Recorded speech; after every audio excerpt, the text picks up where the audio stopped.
All right, Debbie, here is your mobility flow for the month. So this is something that you can do literally before every single workout, or on a day that you're not working out, you can literally still do it all the time. So let's see, it's 5 different things building on what we did the last 2 weeks.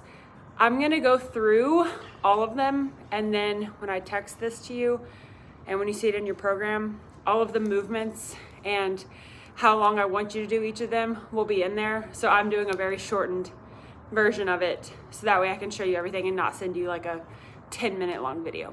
So first thing we're gonna do is, I call it a squat to a hip raise. So I usually kind of put my hands like I'm praying.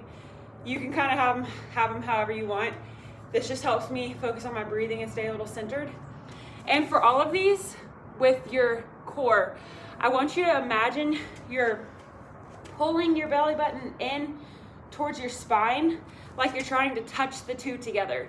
And belly button to spine is a really easy cue that I usually give people, just to kind of help you remember to brace.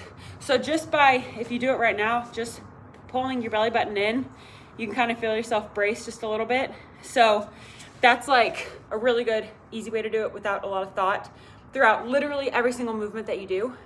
If you want to make it not harder, but kind of like a more secure brace, you can do the same thing. Pull your belly button in, and then almost like while you're holding your belly button to your spine, kind of push out slightly, if that makes sense. So almost imagine like when you pull your belly button in, you're taking in a breath, and then you're pushing that breath into your stomach while still maintaining that tightness. So I'm doing it right now. I'm still able to talk. That's kind of what you want. You don't want to be like the whole time, because you can hold a breath without holding any tightness. So when I say belly button to spine, that's what I mean. So the squat to hip raise, you're gonna go belly button to spine. I'm gonna have you squat down just as deep as you can go. I usually go all the way down, but if you stop here, that's totally fine. Then I want you to grab your ankles, straighten your hips up, and then I want you to pull yourself up this way. So you're gonna squat down, grab the ankles, hips up, stand. So the reason you're doing this, because again, we're kind of working on core in general, but also getting up off the floor. This is just gonna help strengthen your hamstrings and lower back, because they're gonna do a whole lot of, if you're coming up the floor, this movement. Similar to Romanian deadlifts, the single leg stuff, it's the same thing. So you're gonna go through those, and then I'm gonna have you go into the squat, hands on the floor, back, back, up, up, ankles, stand. So we're gonna do 3 of those. So you're gonna go down, hands to the floor, back, back, up, up, stand. Then I'm gonna have you on the 3rd one, you're gonna stay on the floor. And then I'm gonna have you turn to the side, kind of like what we've been working on.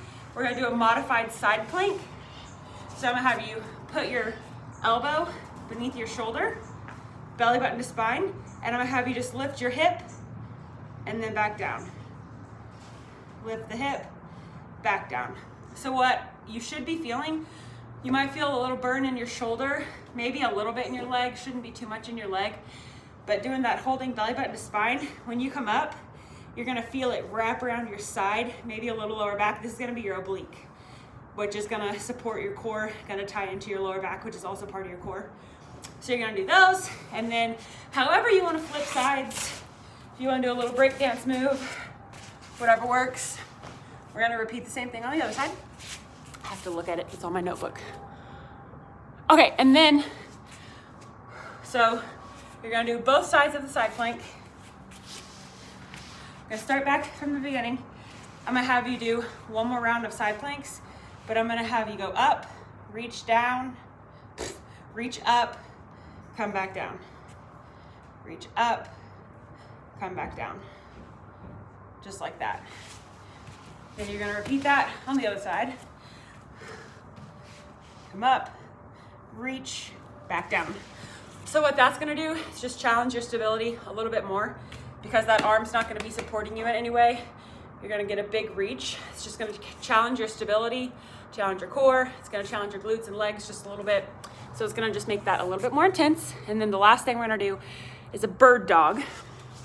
So you're gonna be on your hands and knees. This is another big stability movement that's just gonna help you in that sphere of getting up this kind of way. So I'm gonna have you get tabletop position, pull your belly button to your spine. So there's a few ways you can do this. You can do opposite leg, opposite arm at the same time. Oh, there's something behind me. So you're gonna do opposite leg, opposite arm, hold, belly button to spine the whole time, like this. Or you can go arm, arm, leg, leg. So that's gonna be the modified way you can do it. Try it out, see whatever feels the most comfortable to you. So the goal of this is gonna, while you're in that tabletop position, and when you're extending arm and leg, you're gonna really feel your core and your lower back being challenged to keep you stable. When you bring everything back, you're gonna feel a nice good contraction in your core kind of automatically. So really, really good stability. So kind of the purpose, this is a really long video, I'm sorry. I'm sending you a 10-minute video anyway. So the purpose of this flow, again, is to build off what we did last month, just to help build lots of core stability when you're doing that movement up and down off the floor, because a whole lot of that is gonna be arms and legs, but also kind of like I showed you, when you're doing this to fully stand, or however you choose to stand up, bringing a leg forward, whatever, it really is recruiting a lot of lower back and core. That's gonna help you from feeling unstable, preventing you from falling or something, but also just in general, sit to stand, so much more. That's what this is working on. So tell me if this makes sense. Again, I'm gonna put all of this in your spreadsheet for the next 2 weeks, and I'm gonna have how many reps of each thing that you're gonna be doing. So you can use this video as a reference if you kind of forgot how to do a certain movement. But there will be more clear instructions for each thing in your spreadsheet. Love you.